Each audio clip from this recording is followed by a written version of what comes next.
আমার সাথে যারা ছিল আমি দেখি যে সব মানুষ ব্যায়াম করে করে অনেক শক্তিশালী হয়ে যাচ্ছে, কিন্তু শুধু আমি শক্তিশালী হতে পারছি না।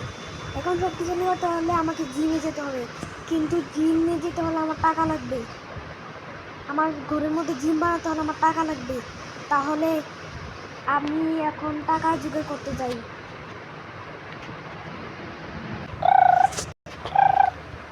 আরে কে জানি ফোন দিয়েছে, এখানে তো নাম্বার দেখা যাচ্ছে না। আচ্ছা আমি ফোনটা ধরে দেখি কে ফোন দিয়েছে। ও গাইস, আমাকে ফোন দিয়ে বলেছিল যে ওর নাম নাকি রেন স্টুডিও। সে বলেছিল যদি আমার টাকা লেগে থাকে তাহলে আমি মানুষদেরকে বাঁচিয়ে বাঁচিয়ে আমি ওর কাছ থেকে টাকা পেতে পারি। তাহলে আমি এখন মানুষদেরকে বাঁচাই। আরে বাঁচাও, আমার ব্যাগ নিয়ে চলে গেল। কে নিয়ে চলে গেছে? আরে ওই তো, এই তুই কি চোরটা? হ্যাঁ এই তো হচ্ছে তো। তুই ফ্র্যাঙ্কলিন, হ্যাঁ দাঁড়া তোকে আমি মজা দেখাচ্ছি। এই আমার সাথে বাঙ্গা নেবে না। এই কি করছিস?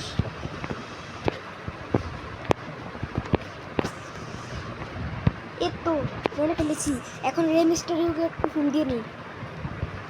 ওর নাম্বার ছিল 9। এই তো ফোন দিয়েছি। সে আমাকে বলল যে পুলিশের জেলের পিছন দিক দিয়ে নাকি একটা ব্যাগ থাকবে, আমি ওই ব্যাগটা নিয়ে আসি। ওই ব্যাগে নাকি 1 লাখ টাকা লাগবে। আরে আসলেই তো পুলিশ স্টেশনের পিছনে 1 লাখ টাকাওয়ালা একটা ব্যাগ ছিল। এখন এই ব্যাগে দিয়ে তো আমি এখন জিম কিনতে পারবো। আমার ঘরের ওপরে 2 তলা আছে, সেখানে আমি জিম বানাতে পারবো। আর সেখানে আমি ওয়ার্কআউট করে আমি অনেক বডি বিল্ডার হয়ে যেতে পারবো। আমি জিম বানাই। এই তো আমি জিম বানিয়ে ফেলেছি। এখন আমি এখানে এই ট্রেডমিলের মধ্যে দৌড়াতে থাকি। এই তো দৌড়ে নিয়েছি। এখন একটু এটা উঠিয়ে নিই। এই তো আমি উঠিয়ে নিয়েছি।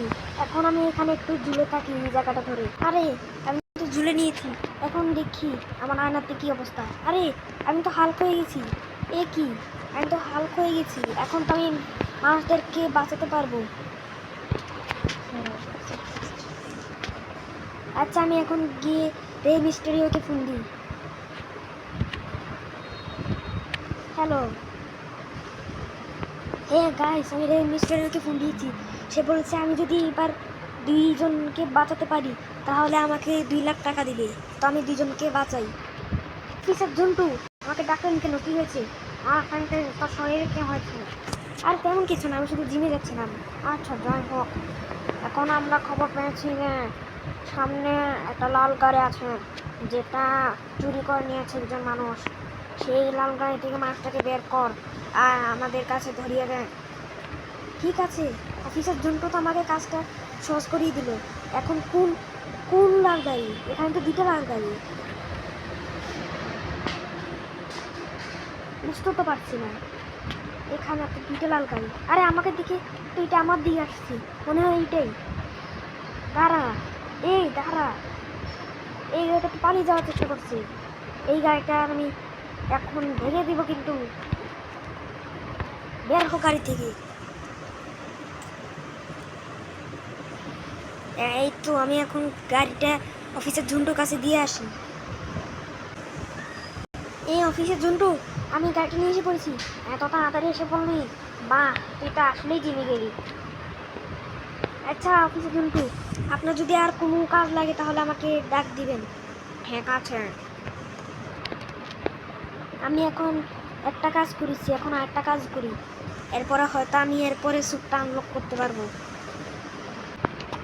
আরে আমি এয়ারপোর্টেও তো কোনো খারাপ জিনিস হতে দেখছি না। আরে আমাকে এই মিস্টারিও ফোন দিচ্ছে। হ্যালো, হ্যাঁ হ্যাঁ হ্যাঁ ঠিক আছে। তো রে মিস্টারিও বলেছে যে আমার একটা কাজ আছে, সেটা করতে পারলে আমি ওকে 2 লাখ টাকা দিবে। তাহলে আমি এরপরে স্যুট আনলক করতে পারবো আর আমার অনেক শক্তি হয়ে যাবে। আর এরপরটাই হবে মনে হয় ম্যাক্স লেভেল আপগ্রেড। তো আমি এখন রে মিস্টারিওর দেওয়া ঠিকানাটাতে এসে পড়েছি। এখানে তো কিছুই দেখতে পাচ্ছি না আমি। তা ফ্র্যাঙ্কলিন, তুমি এখানে অনেক দূর পর্যন্ত এসে পড়েছ। তোমার শেষ পরীক্ষা হচ্ছে। তোমার মনের চিন্তা ভাবনা কীরকম সেটা আমাদের জানতে হবে। তাহলে তোমাদেরকে আমাদের হিরো স্কোয়াডে নিয়ে নেব। তো আমাকে এখন কী করতে হবে? এখানে 3 জন আছে। এই 3 জনের মধ্যে রে মিস্টেরিওকে সেটা তোমাকে বুঝতে হবে। আর আপনার গলা তো পুরো পুরুষের মতো, তাহলে তো পুরুষ এখানে একজন না। আমি ভয়েস চেঞ্জার দিয়েও কথা বলতে পারি, বা আমার গলা আমি এরকম করতেও পারি। হয়তো আমি একটা মেয়েও হতে পারি। তুমি তো জানার কথা না। তোমাকে এখন শুধু বুঝতে হবে যে আমি কে। রে মিস্টেরিও, রে মিস্টেরিওর স্কোয়াডটা অনেক ভালো। এখানে সুপারম্যান আছে, এরপরে আয়রন ম্যান আছে, হাল্ক আছে, স্পাইডারম্যান আছে। ও হাল্ক তো নেই, হাল্ক তো আমি এদিকে। তাহলে আমাকে এখন ঢুকতে হবে ওদের স্কোয়াডে, কিন্তু তার জন্য আমাকে বুঝতে হবে যে রে মিস্টেরিও কে। এদের মধ্যে রে মিস্টেরিও কে। আমার পিছনে 2 জন হাঁটছে, আর একজন তো নিজের মতো হাঁটছে। এখন আমি কি করব? মানে বুঝতেও তো পারছি না।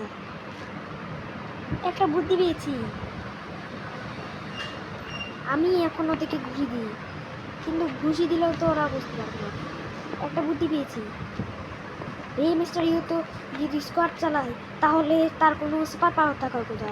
তাহলে এদের মধ্যে কেউ একজনের সুপার পাওয়ার থাকার কথা। আরে ও কি করছে?